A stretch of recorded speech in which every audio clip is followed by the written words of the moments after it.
Hi, Dr. Hargrove. It's Alexis Keegan. I'm going to be doing my poetry presentation on an springtime poem. It's called Yellow Peeps. And I just wanted to go over a couple things. So the standards for my learning activity after the poem is RL.1.4, and that is identify words and phrases in stories or poems that suggest feelings or appeal to the senses.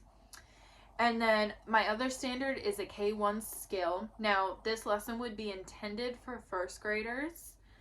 So the K1 skill is use frequently occurring adjectives. And that'll make a little bit more sense once I get to the poem, but the activity that I will be doing after my reading of the poem to the kids would be using Bloom's taxonomy, the create, so the highest level of thinking. And the learning objective would be I can write a poem using frequently occurring adjectives. So the poem's called Yellow Peeps, and I'm going to go ahead and do it real quick. Let me just get everything out that I need for them. Okay, so peeps, yellow peeps, squishy, soft, squishy, yellow peeps, puffy,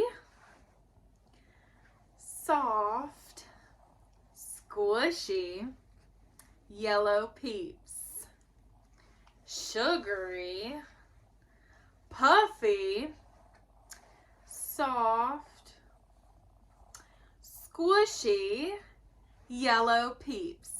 Peeps, peeps, peeps.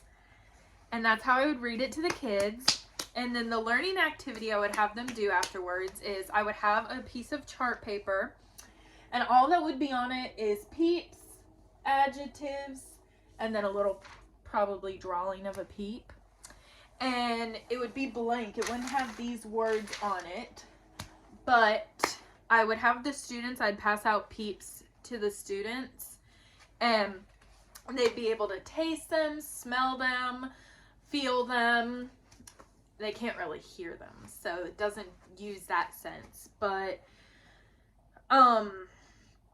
they will be eating them and just identifying details about them. And then once we do that, they would move into telling me some adjectives to describe the peeps. And so like some examples could be sticky, squishy, delicate, purple, sparkly, fluffy, things like that. And then, because in the Yellow Peeps poem, it uses repetition, and it just adds an adjective through each line. So they'd be given a sheet like this. They'd of course fill out their name right here, and then it starts exactly like my poem started. So it would say peeps, and then they'd put an adjective right here in front of peeps, and then they'd put that adjective on this line, and every last line before the word peeps. Then in the second blank right here, they'd put another adjective to go with it, and then they'd put that on every second to last line, and then they just keep adding adjectives in the same order. They all have to be different. Now, if you wanted to make this a little bit advanced for your higher level kids, you could task them with not only repetition, but alliteration too, because if you go back to the Yellow Peeps, they say squishy, soft, sugary, so that's SSS, so that uses alliteration as well. And by the end, students will have a poem that looks a little bit like this, and I'd have them present it, and then they would have to tell me whether it has, like, what poem factors it has in it. So whether it's alliteration, repetition, and then they would have to identify the adjectives. And then I would ask them what adjective goes with the 5 senses. So like sugary would go with taste, soft and squishy would go with feeling.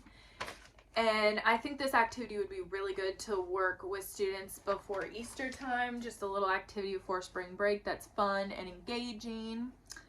And I hope you enjoyed this, and thank you so much for listening.